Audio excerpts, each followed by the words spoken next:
Excellent. So இன்றைக்கி என்ன பார்க்க போகிறோம் அப்படின்னா, யார் நல்ல ஜோதிடர், who is a good astrologer, AI prediction report அப்படிங்கிறத 2 விஷயத்தை பற்றி நம்ம பார்க்க போகிறோம். வாங்க. ஸோ முதல்ல யார் நல்ல ஜோதிடர். ஒரு டிவியில் ஒரு டிபேட் நடந்துக்கிட்டு இருக்குதுங்க. ஆங்கர் கேட்குறாரு, ஜோதிடத்தை நம்பலாமா அப்படின்னு. ஸோ ஜோதிடர்கள் கூட்டம்லாம் ஒரு பக்கம் உட்காந்து சொல்கிறாங்க, சார் அது முழுமையாக நம்பலாம் அப்படின்னு அவங்க சொல்கிறாங்க. இப்போ ஆங்கர் கேட்குறாரு, ஆனால் நிறைய பேர் வந்து ஏமாத்திடுறாங்களே, எதோ சொல்லி ஏமாத்துறதா கேள்விப்படுறோமே அப்படிங்கும்போது ஜோதிடர்கள் சைட்லேருந்து சொல்கிறாங்க, சார் நீங்கள் நல்ல ஜோதிடர் பார்த்தீங்கன்னா கண்டிப்பாக நல்ல வழிகாட்டியாக இருப்பார் அப்படின்னு சொல்கிறாங்க. இப்போ ஆங்கர் கேள்வி கேட்குறாரு, நான் எப்படிங்க நல்ல ஜோதிடரை ஐடென்டிஃபை பண்ணுறது அப்படின்னு ஒரு கேள்வி கேட்குறாரு. இப்போது யாருக்கிட்டேயும் பதில் இல்லை. அப்போது இது முக்கியமான ஒரு கேள்வியாக இருக்குது. முதல்ல ஜோதிடம் உண்மையாக பொய்யா நம்பலாமா அப்படிங்கும்போது எல்லா ஜோதிடர்களும் ஒருமித்த கருத்தை சொல்கிறாங்க, சார் கண்டிப்பாக நம்பலாம், ஜோதிட சாஸ்திரம் பொய்யாகாது அப்படின்னு சொல்கிறோம். ஆனால் எப்படி மக்கள் வந்து நல்ல ஜோதிடரை கண்டுபிடிக்கிறது எப்படி அப்படிங்கிறது ஒரு மிகப்பெரிய கேள்விக்குறியாக இருக்குது. சரி, இப்போது முக்கியத்துவம் என்ன, அண்டர்ஸ்டாண்டிங் த இம்பார்ட்டன்ஸ். ஒரு ஜோதிடரை ஒருத்தர் எப்போ சார் வந்து பார்க்குறாரு, ஒரு முக்கியமான ஒரு முடிவை எடுக்கும்போது ஒரு சப்போர்ட் தேவைப்படுது. இந்த மாதிரி பண்ணலான்னு இருக்கேன், ஆனால் பண்ணலாமா வேணாமான்றது கொஞ்சம் பயமாக இருக்குது. ஃபார் எக்ஸாம்பிள், ஒரு பெரிய இண்டஸ்ட்ரி ஆரம்பிக்கணும், கோடிக்கணக்கில் செலவு பண்ணி ஆரம்பிக்கணும்.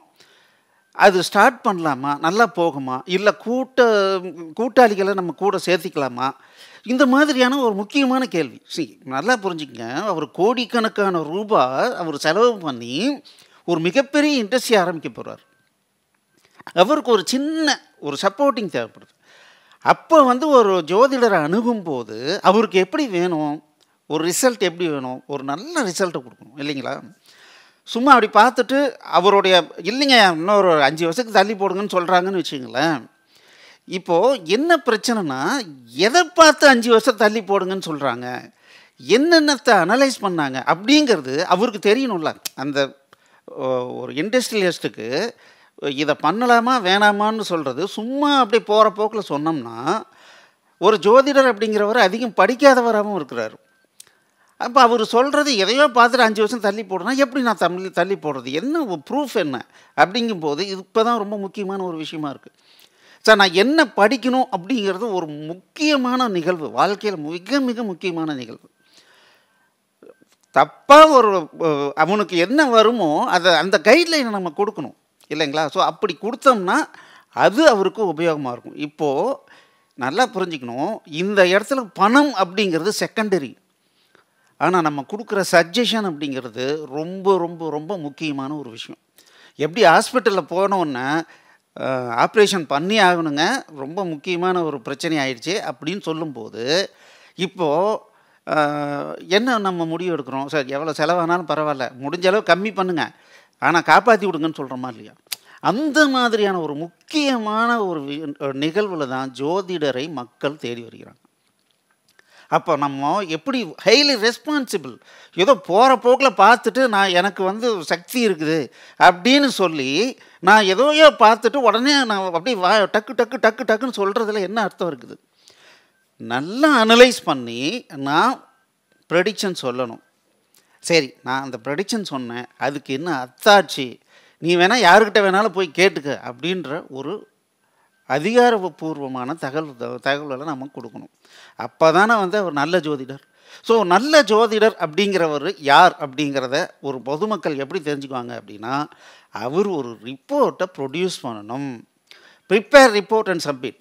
சும்மாவும் இப்போ எப்படி வந்து ஒரு யூரின் டெஸ்ட்டுக்கு போகிறோம், 150 ரூபா கொடுக்குறோம், 200 ரூபா கொடுக்குறோம், இல்லை 500 ரூபா கொடுக்குறோம், கையில் ஒரு ரிப்போர்ட் கொடுக்குறாரு, சார் இந்தந்த இதெல்லாம் டெஸ்ட் பண்ணோம், இந்தந்த ரேஞ்சு கரெக்டு, இந்தந்த இடத்துல மட்டும் கொஞ்சம் ஐயா இருக்குது அப்படின்னு மார்க் பண்ணி கொடுக்குறாங்க.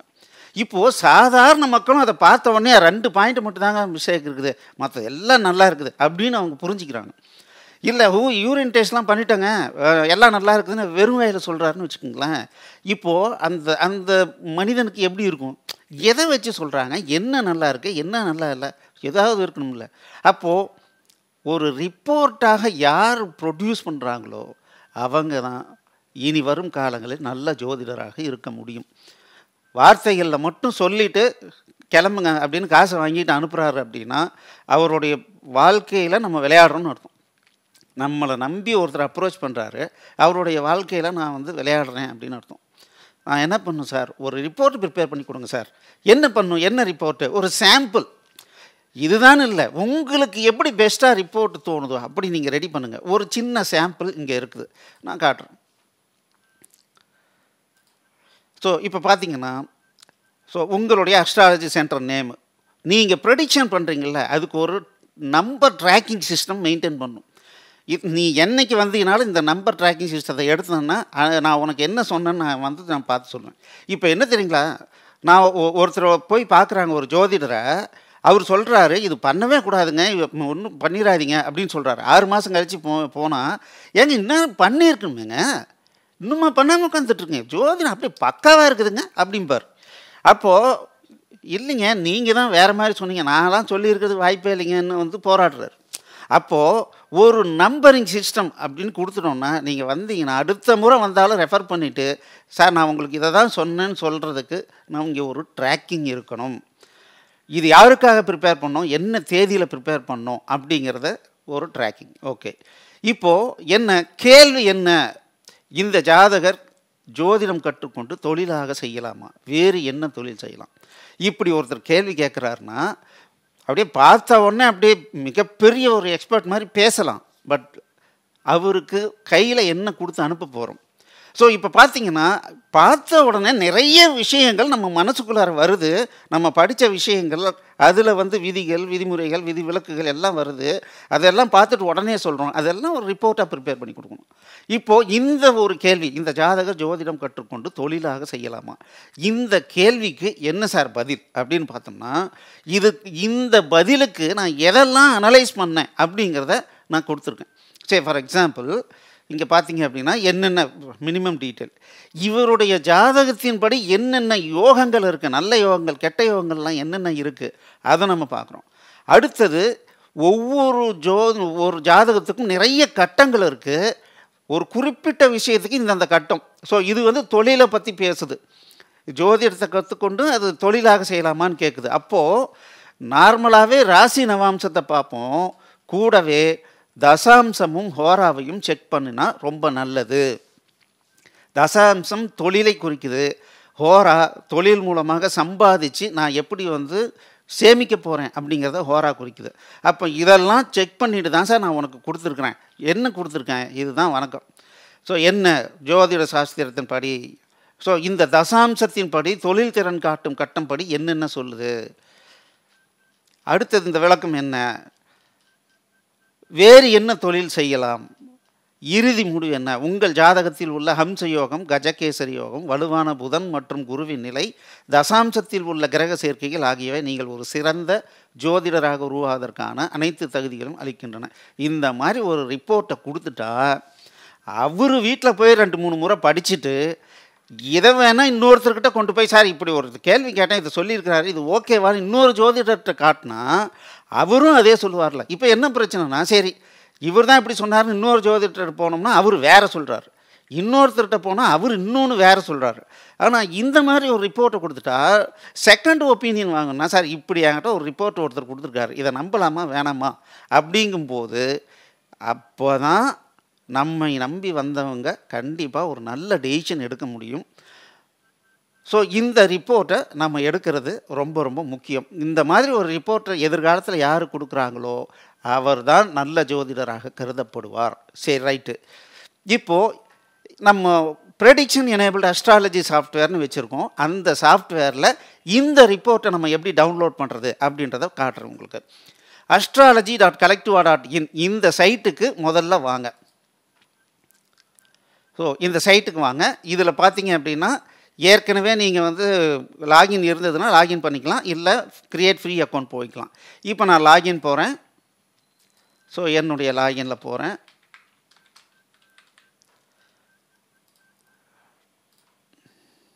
ஓகே. ஸோ இங்கே பார்த்தீங்கன்னா, ஸோ ஏற்கனவே நான் வந்து ஹோரோஸ்கோப்லாம் நான் வந்து சேவ் பண்ணி வச்சுருக்கேன். இதில் ஏதோ ஒன்று எடுக்கிறேன்.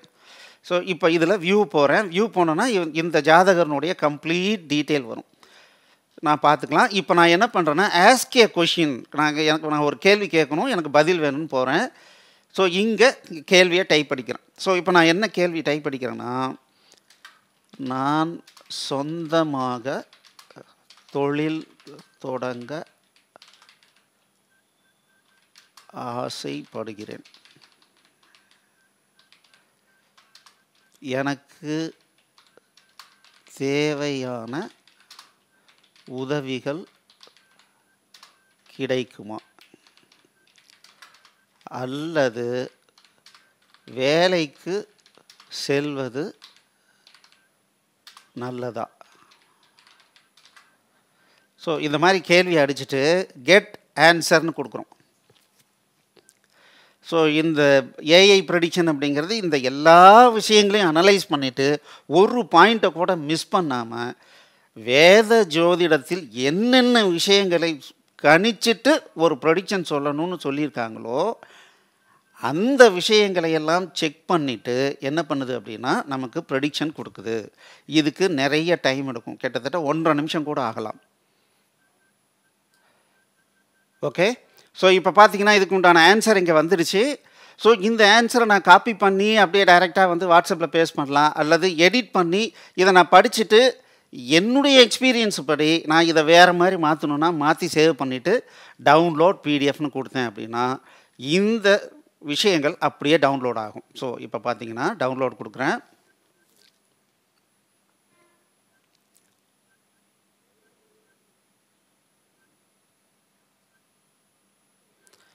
ஸோ இங்கே ஓப்பன் பண்ணுறேன்.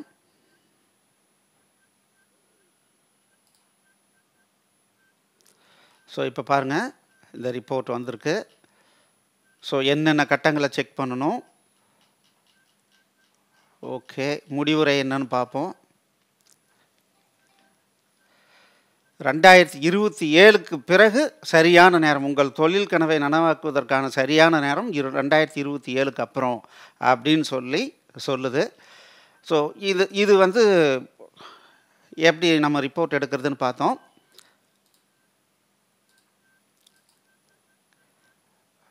ஸோ இந்த சைட்டு லிங்க் பார்த்தீங்கன்னா கீழே டிஸ்கிரிப்ஷனில் இருக்குது. நீங்கள் உள்ளே போயிட்டு லாகின் பண்ணுங்கள், கொஷின் கேளுங்க, ரிப்போர்ட் டவுன்லோட் பண்ணுங்கள். தேங்க்யூ.